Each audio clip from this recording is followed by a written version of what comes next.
Hi everyone, welcome back to the channel. Today we're installing a rear view mirror camera on our path of turning this Sprinter cargo van into this camper van. The stock mirror in this van is okay, but not great. You only get a little camera image in the corner and only when you're in reverse. With no rear windows, you can't really see much behind you when you're moving forward. So I'm installing this Wolfbox G900 mirror camera. It's pretty cool, has a front and rear facing camera, location and date, time info captured via GPS, and is a touchscreen, so very easy to control almost without taking your eyes off the road. So I'll show you the different accessories I bought with it and how to install it all now. There are basically three parts to get this done. Number one, running power to the mirror. Number two, installing the rear view camera. And number three, installing the GPS unit. And I should also mention that physically attaching the mirror is simple. It goes directly over the factory mirror and attaches with rubber straps. Pretty much 1 minute and done. All right, step number one, powering the mirror. There are a couple of options here. One is to use the cigarette lighter adapter. It's easy, quick, and if you're not comfortable messing around with fuses, maybe the way to go for you. But it does leave the power wire exposed and maybe hanging down from the mirror like I have it here while I'm testing things out.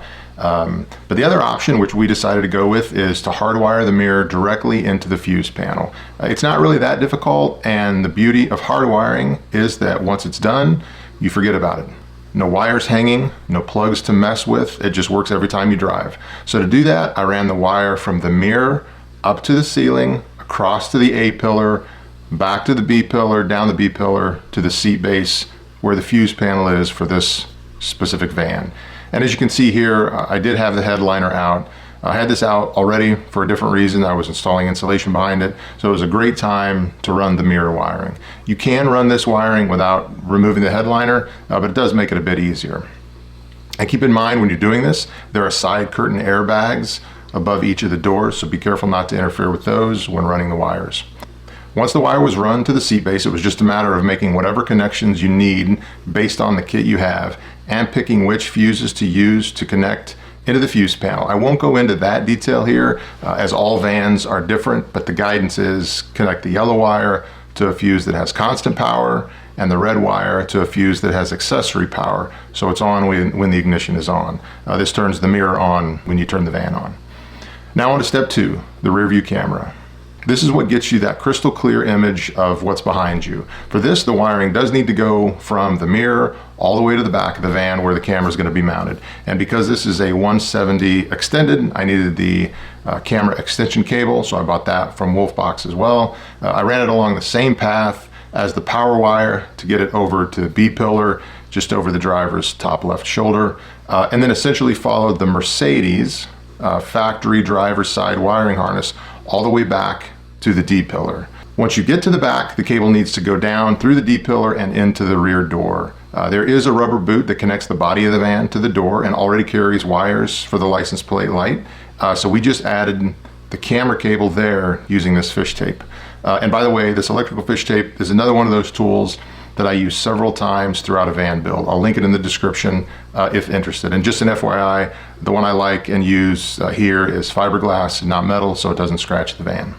Okay, so I decided to mount the camera directly above the license plate. This van has this plastic trim piece above the license plate that holds the license plate lights, so it seemed like the perfect spot to mount the camera.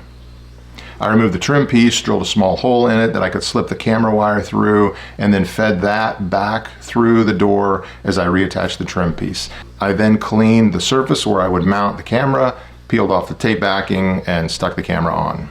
Once that was done, I connected the wire coming off the camera to the wire I previously ran into the door, and that is pretty much it for the rear view camera.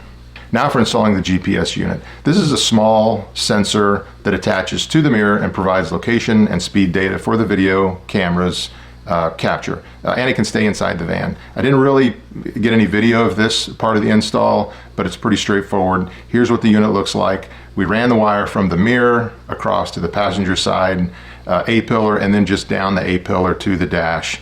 Stuck it on the dash very close to the windshield, and it just hangs out there the whole time with no issue. And that's the install. Here's the final setup. The mirror now gives a clear, wide rear view while driving, plus it records while on the road. So this is a huge upgrade, in my opinion, in both safety and convenience for the Sprinter build. If you're building out your own van, this is one of those upgrades I definitely recommend.